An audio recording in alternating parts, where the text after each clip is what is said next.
अल्हम्दुलिल्लाहि वहदहु ला शरीक लहु वस्सलातु वस्सलामु अला मन ला नबिय्य बाद अम्मा बाद। राज़िक़ सिर्फ़ अल्लाह जी ज़ात आहे। अल्लाह ताला कुरान मजीद में फरमाए तो वमा मिन दाब्बतिन फ़िल अर्ज़ि इल्ला अल्लाहि रिज़्क़ुहा। हर हैवान, चुरंदड़ पुरंदड़, इंसान, जिन, जानवर, खुश्की ते रहंदड़ ऐं पानी में रहंदड़ सभिनी खे रिज़िक़ रोज़ी ॾियण वारो अल्लाह ई आहे ऐं उहो अल्लाह ताला खां सिवा ॿिए कंहिं जे वस में नाहे। कायनात जी तख़लीक़, कायनात जो मक़सद वहुवल्लज़ी ख़लक़स समावाति वल अर्ज़ फ़ी सित्तति अय्यामिन व कान अर्शुहु अलल माइ लियब्लुवकुम अय्युकुम अहसनु अमला। हिन आयत में बुनियादी तौर ते ॿ ॻाल्हियूं ज़िक्र कयूं वियूं आहिनि। नंबर 1, कायनात खे मरहलनि में छो पैदा कयो वियो। नंबर 2, कायनात जे पैदा करण जो मक़सदु छा आहे। नंबर 1, अल्लाह ताला आसमाननि ऐं ज़मीन जी तख़लीक़ खे मुख़्तलिफ़ मरहलनि में 6 ॾींहंनि में पैदा कयो। जॾहिं त अल्लाह ताला पंहिंजी कुदरत सां हिकु घड़ी में बि पैदा करे सघे पियो। हिकु त ही इंसान जे मिज़ाज जे मुताबिक़ आहे। ॿियो, हिन में ही हिकमत आहे त कंहिं बि कमु करण में तकड़ न कजे। नंबर 2, कायनात जी तख़लीक़ जो मक़सदु ही आहे त अल्लाह ताला ही ॾिसण थो चाहे त हिन में सोच वीचार करे केरु सभिनी खां सुठा अमल खणी मूं वटि अचे थो। अॻिते अल्लाह ताला ख़ातिमुल अंबिया खे तसल्ली ॾींदे फरमायो फलअल्लक तारिकुम बअज़ मा यूहा इलैका वज़ाइकुम बिही सदरुक अन यक़ूलू लौला उन्ज़िला अलैहि कंज़ुन औ जाअ मअहू मलक। मुशरिक अल्लाह जे नबी सल्लल्लाहु अलैहि वसल्लम खां मन घुरिया मौजज़ा घुरंदा हुआ, जंहिंसां नबी अकरम सल्लल्लाहु अलैहि वसल्लम जन दिली तौर ते ग़मगीन थींदा हुआ। हुज़ूर सल्लल्लाहु अलैहि वसल्लम जी तसल्ली जे लाइ ही आयत नाज़िल थी त पाण करीम सल्लल्लाहु अलैहि वसल्लम जन मुशरिकनि जे मन घुरियल मौजज़नि जे करे दिली तौर ग़मगीन न थियनि। तव्हां त सिर्फ़ु डिॼारण वारा आहियो। क़ुरान करीम जी सचाई जे लाइ चैलेंज। अल्लाह ताला फरमाए तो कुल फातू बिअशरि सुवरिन मिस्लिही मुफ्तरयातिन वदउ मन इस्तताअतुम मिन दूनिल्लाहि इन कुंतुम सादिकीन। पोइन आयतनि में मुशरिकनि जे मन घुरियल मौजज़नि जो ज़िक्र हुयो। हिन आयत में हिकु अहिड़े मौजज़े यानी क़ुरान करीम जो ज़िक्र आहे जंहिंखां मुशरिक इनकार न करे सघंदा। जेकॾहिं उन्हनि जे मुतालिबे जो मक़सदु नबी करीम सल्लल्लाहु अलैहि वसल्लम जी हक़ानियत खे ॼाण आहे त उहो क़ुरान करीम जे ज़रिए पूरो थी चुको। जेकॾहिं मुतालिबे जो मक़सदु सिर्फ़ु ज़िद आहे त जेकॾहिं अल्लाह ताला नबी करीम सल्लल्लाहु अलैहि वसल्लम ते ख़ज़ानो बि लाहे हा या तस्दीक़ जे लाइ को फ़रिश्तो बि लाहे हा तॾहिं बि मुशरिक कोन मञनि हा, छो त मुतालिबे जो मक़सदु मञणु न बल्कि ज़िद हुयो। अल्लाह ताला मुनकिरनि खे क़ुरान करीम जे बारे में 3 क़िस्म जूं चैलेंजूं ॾिनियूं आहिनि। नंबर 1, हिन क़ुरान जहिड़ो ॿियो क़ुरान आणियो। नंबर 2, हिन जहिड़ियूं 10 सूरतूं आणियूं। नंबर 3, हिन जहिड़ी हिकु सूरत आणियूं। हिते 10 सूरतुनि जे चैलेंज आहे। जेकॾहिं तव्हां फ़साहत ऐं बलागत जे बावजूदु नथा आणे सघो त सम्झो क़ुरान करीम हक़ ऐं सच वारो किताबु आहे ऐं तव्हांजा इल्ज़ाम ऐं एतिराज़ सभु कूड़ा आहिनि। पोइ आयत नंबर 25 खां वठी सूरह हूद जी पछाड़ी ताईं अल्लाह ताला 7 नबियनि सगोरनि अलैहिस्सलाम जे वाक़े खे इबरत जो सबक़ ॾियण जे लाइ ज़िक्र कयो। हज़रत नूह अलैहिस्सलाम जो किस्सो वलक़द अरसलना नूहन इला क़ौमिही इन्नी लकुम नज़ीरुम मुबीन। हज़रत नूह अलैहिस्सलाम पंहिंजी क़ौम खे ॾींहुं राति 950 साल वाज़ ऐं नसीहत कई ऐं अल्लाह जी वहदानियत ऐं इबादत जी तरफ़ दावत ॾींदो रहियो। पर जॾहिं क़ौम शिरक में हद खां लंघी वई त अल्लाह ताला जो हुकुम आयो ॿेड़ी ठाह। हज़रत नूह अलैहिस्सलाम ॿेड़ी ठाही। पोइ कलमो पढ़ंदड़नि खे ॿेड़ी में सवार फरमायो ऐं जानवरनि मां नर ऐं मादे खे उन में खयो। पोइ अज़ाब जी सूरत में आसमाननि खां मींहुं वसियो ऐं ज़मीन खां बि पाणी निकितो। हज़रत नूह अलैहिस्सलाम पंहिंजे पुटु किनान खे चयो त तूं बि अचु। पुटु चयो मां जबल ते चढ़ी भॼी वेंदुसि, पर पाणी जबल ते बि चढ़ी वियो। हज़रत नूह अलैहिस्सलाम दुआ घुरी, ए अल्लाह मुंहिंजो पुटु मुंहिंजे अहलो अयाल मां आहे ऐं तव्हां बि वाइदो कयो हो त तव्हां सां गॾु ईमान वारनि ऐं घर वारनि खे बि बचाईंदुसि। अल्लाह ताला हज़रत नूह अलैहिस्सलाम खे फरमायो त अहलो अयाल मां मुराद उहे आहिनि जेके मुसलमान आहिनि ऐं ही काफ़िर आहे, हिन जो को बि अमल क़बूल न आहे। इन करे पुटु मुशरिक हुजण जे करे हिन ई अज़ाब में ग़रक़ थी वियो।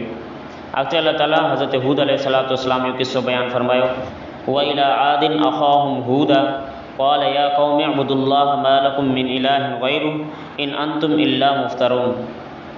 हज़रत हूद अलैहिस्सलाम पंहिंजी क़ौम आद जेका ॾाढी ताक़तवर हुई उनखे दावत ॾिनी त अल्लाह ताला जी इबादत करियो, जंहिंखां सवाइ तव्हांजो को माबूद कोन्हे, अल्लाह ताला खां सवाइ कंहिं ॿिए खे इबादत जे लाइक़ु सम्झणु कुफ़्र आहे।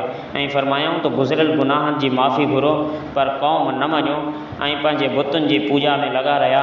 नेठि अल्लाह ताला हज़रत हूद अलैहिस्सलाम ऐं उन ते ईमान आणंदड़ माण्हुनि खां अलावा बाक़ी क़ौम ते हवा जो तूफ़ान बतौर अज़ाब मोकिलियो, जंहिंसां घरनि जूं छितूं ऐं वण पटिजी विया। ॾिसंदे ॾिसंदे ई सॼी क़ौम तबाह ऐं बर्बाद थी वई। अॻिते अल्लाह ताला हज़रत सालिह अलैहिस्सलाम जो किस्सो बयानु फरमायो, व इला समूद अख़ाहुम सालिहा क़ाल या क़ौमी अब्दुल्लाह मा लकुम मिन इलाहिन गैरुह। हज़रत सालिह अलैहिस्सलाम बि सभ खां पहिरियां पंहिंजी क़ौम समूद खे अल्लाह ताला जी तौहीद ऐं उन जी इबादत ॾांहुं दावत ॾिनी। क़ौम समूद बि सालिह अलैहिस्सलाम जी तकज़ीब कई ऐं फरमाइशी मौजज़नि जी घुर कई त जेकॾहिं हिन जबल जे टुकड़े मंझां हमल वारी ॾाची निकिरी अचे त असां तव्हांखे मञी वठंदासीं। हज़रत सालिह अलैहिस्सलाम सम्झाणी ॾिनी त जेकॾहिं इहो मुतालिबो पूरो थी वियो, तव्हां पोइ बि ईमान न आंदो त तव्हांजे मथां अज़ाब कड़की पवंदो। ईअं ई थियो, ॾाची अची वई। फरमायूं त हीअ अल्लाह ताला जी ॾाची आहे, इनखे छॾे ॾियो, पर उहे न मुड़िया, ॾाची खे मारे छॾियऊं। नेठि अल्लाह ताला हज़रत सालिह अलैहिस्सलाम ऐं मथसि ईमान आणण वारनि खां सवाइ बाक़ी क़ौम खे हिकु ज़ोरदार क़िस्म जी रड़ जे ज़रिए नेस ताईं नाबूद करे छॾियो। उहे पंहिंजे घरनि में ऊंधे मुंहुं पिया रहिया, जीअं उहे उते कॾहिं रहिया ई न हुया। हज़रत इब्राहिम अलैहिस्सलाम जो किस्सो, वलक़द जाअत रुसुलुना इब्राहीम बिलबुश्रा क़ालू सलामन क़ाल सलामुन फमा लबिसा अन जाअ बिइजलिन हनीज़। हिन रुकू में अल्लाह ताला ॿ वाक़िया बयानु फरमाया आहिनि। हिकु हज़रत इब्राहिम अलैहिस्सलाम जो, ॿियो हज़रत लूत अलैहिस्सलाम जो। हज़रत इब्राहिम अलैहिस्सलाम ॾांहुं इंसानी सूरत में मलाइका आया, महिमान सम्झी भुञल गाबो पेश कयऊं, उन्हनि न खाधो। हज़रत इब्राहिम अलैहिस्सलाम खे भउ थियो त किथे फ़साद जी नीयत सां न आया हुजनि। मलाइकनि तसली ॾिनी त असां अल्लाह ताला जे तरफ़ खां मोकिलियल आहियूं ऐं मलाइकनि जे अचण जा ॿ मक़सद हुया। पहिरियों ही त हज़रत इब्राहिम अलैहिस्सलाम खे पोड़प में पुट जी ख़ुशख़बरी ॾियणु, वधीक ही त अल्लाह ताला उहो बि ॿुधाए छॾियो त पुट जो नालो इसहाक़ अलैहिस्सलाम हूंदो, औलाद वारो थींदो, ऐं संदसि पुट जो नालो याक़ूब अलैहिस्सलाम हूंदो। अॻिते अल्लाह ताला हज़रत लूत अलैहिस्सलाम जो किस्सो बयानु कयो, वलम्मा जाअत रुसुलुना लूतन सीअ बिहिम वज़ाक़ बिहिम ज़रअन वक़ाल हाज़ा यौमुन असीब। मलाइकनि जे अचण जो ॿियो मक़सदु ही हुयो त हज़रत लूत अलैहिस्सलाम जी क़ौम सरकशी में हद खां निकिरी वई आहे। अल्लाह ताला जे अमर सां खेनि तबाह ऐं बर्बाद करिणो आहे। क़ौम सदूम में जेके बुरायूं हुयूं, उन्हनि मंझां हिकु हम जिन्स परस्ती जहिड़ी किनी बुराई हुई।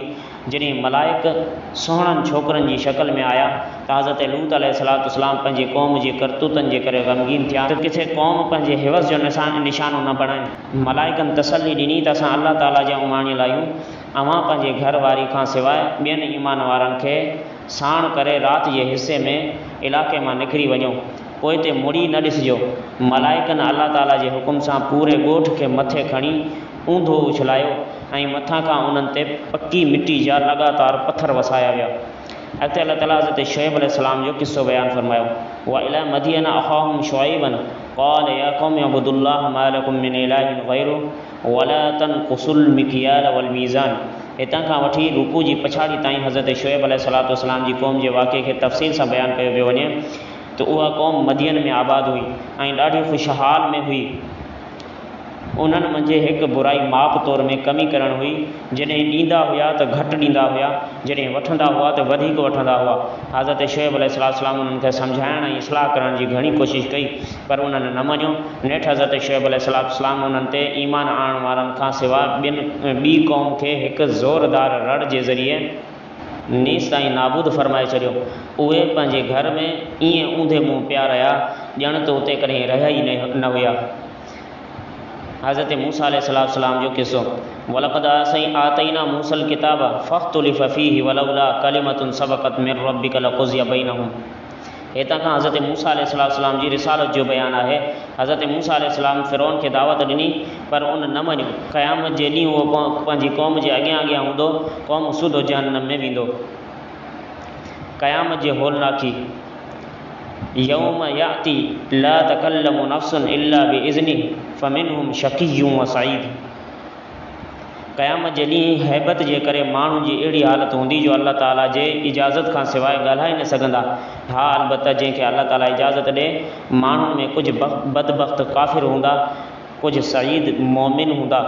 बदबख़्त सिधा जहन्नम में रहंदा, सईद यानी मोमिन जन्नत में रहंदा।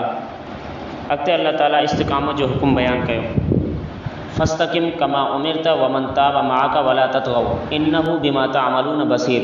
गुज़िरियल कई आयतुनि में अॻियनि नबियनि मंझां 7 नबियनि ऐं संदन क़ौमनि जे हालात ऐं वाक़िअनि खे बयानु कयो वियो।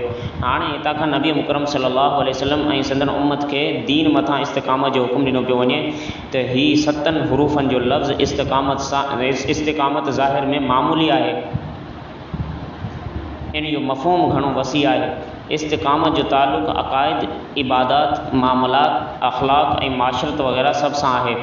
मतिलबु हीअ आहे त अल्लाह ताला ऐं संदसि रसूल सल्लल्लाहु अलैहि वसल्लम जी तरफ़ खां जेके उसूल ऐं हुदूद मुक़ररु कयूं वियूं आहिनि, उन्हनि जी मुकमल पाबंदी करे हलण इस्तिक़ामत आहे।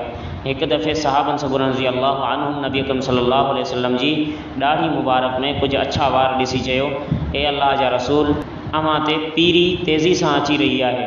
पाण करीम सल्लल्लाहु अलैहि वसल्लम हिन आयत ॾांहुं इशारो करे फरमायो त सूरह हूद ऐं इन जहिड़ी सूरतुनि मूंखे पोढ़ो करे छॾियो आहे। अल्लाह ताला खां हमेशह आफ़ियत घुरंदा करियो। नमाज़ खे क़ाइमु करण जो हुकुम, वाक़िमिस सलात तोरफ़इन नहारी व ज़ुलफ़म मिनल लैल इन्नल हसनाति युज़हिबुन सय्यात। हिन आयत में 3 शयूं बयानु कयूं वियूं आहिनि। नंबर 1 नमाज़ क़ाइमु करण जो हुकुम, नंबर 2 नमाज़ जा वक़्त, नंबर 3 नमाज़ क़ाइमु करण जो फ़ाइदो यानी फ़र्ज़ नमाज़ुनि खे उन्हनि जे वाजिबात, सुनन, मुस्तहाबात ऐं आदाब जो ख़्यालु कंदे अदा करणु। हिते 4 नमाज़ुनि जो ज़िक्र आहे, फ़जर, असर, मग़रिब, इशा। नमाज़ ज़ुहर जो ज़िक्र ॿी आयत में आहे। नमाज़ पढ़ण जो फ़ाइदो हीअ आहे त नमाज़ इंसान जे नंढनि गुनाहनि खे ख़तमु करे छॾींदी आहे। अॻिते अल्लाह ताला सूरह यूसुफ़ खे बयानु फरमायो। हिन पूरी सूरत में हज़रत यूसुफ़ अलैहिस्सलाम जो क़िस्सो बयानु कयो वियो आहे। इन्ही मुनासिबत जे करे हिन सूरत जो नालो सूरह यूसुफ़ आहे। शान नुज़ूल, यहूदीन नबी करीम सल्लल्लाहु अलैहि वसल्लम खां सवाल कयो त बनी इसराइल फ़लस्तीन खां मिस्र वञी करे कीअं आबाद थिया। यहूदीन जो सवाल करण मां मक़सदु हीउ हुयो त मुहम्मद सल्लल्लाहु अलैहि वसल्लम वटि उन जो जवाबु कोन हूंदो त उन जी तकज़ीब करण असांजे लाइ सवली थी पवंदी। अल्लाह ताला उन जे जवाब में ही पूरी सूरत नाज़िल फरमाए छॾी। नबी अकरम सल्लल्लाहु अलैहि वसल्लम ऐं हज़रत यूसुफ़ अलैहिस्सलाम जे विच में कुझु शयुनि में मुशाबिहत आहे। हज़रत यूसुफ़ अलैहिस्सलाम जे भाइरनि पाण करीम सल्लल्लाहु अलैहि वसल्लम सां साड़ करे तकलीफ़ूं रसायूं, नेठ ग़लबो बरतरी हज़रत यूसुफ़ अलैहिस्सलाम खे हासिल थियो। अहिड़ी तरह मके जे कुरैश नबी सल्लल्लाहु अलैहि वसल्लम खे तरह तरह जूं तकलीफ़ूं रसायूं। नेठ मके जी फ़तह जी सूरत में ग़लबो पाण करीम सल्लल्लाहु अलैहि वसल्लम खे हासिल थियो। यूसुफ़ अलैहिस्सलाम पंहिंजे भाइरनि खे माफ़ कंदे बदिलो न वरितो। अहिड़ी तरह नबी करीम सल्लल्लाहु अलैहि वसल्लम मके जे फ़तह जे मौक़े ते कुरैश खे माफ़ करे छॾियो। अॻिते अल्लाह ताला फरमाए त नहनु नक़ुस्सु अलैका अहसनल क़ससि बिमा औहैना इलैका हाज़ल क़ुरआन। हज़रत यूसुफ़ अलैहिस्सलाम जे वाक़े खे अहसनुल क़सस इन करे ताबीर कयो आहे त इन में इबरतूं, नसीहतूं, सीरत ऐं सवानिह, ज़ुहद ऐं तक़वा, हुकूमत जा तरीक़ा, दीन ऐं माशी ख़ुशहाली जूं तदबीरूं वग़ैरह सभ खे वॾी जामियत सां बयानु कयो वियो आहे। हज़रत यूसुफ़ अलैहिस्सलाम जो ख़्वाबु, इज़ क़ाल यूसुफ़ु लिअबीहि या अबती इन्नी रअयतु अहद अशर कौकबन वश्शम्स वल क़मर रअयतुहुम ली साजिदीन। हज़रत यूसुफ़ अलैहिस्सलाम चयो त बाबा मूं ख़्वाबु ॾिठो आहे त 11 तारा, हिकु सिज ऐं हिकु चंडु मूंखे सीधो करे रहिया आहिनि। हज़रत याक़ूब अलैहिस्सलाम नबी हुजण जे करे ख़्वाब जी ताबीर सम्झी वरिती त उन जा 11 भाइर, पीउ ऐं माउ कंहिं वक़्तु उन जा इताअत गुज़ार ऐं फ़र्मा बरदार थी पवंदा। हज़रत याक़ूब अलैहिस्सलाम जी पहिरीं घरवारी मां 10 पुट हुया, ॿी घरवारी मां 2 पुट हुया, हज़रत यूसुफ़ अलैहिस्सलाम ऐं बिनियामीन।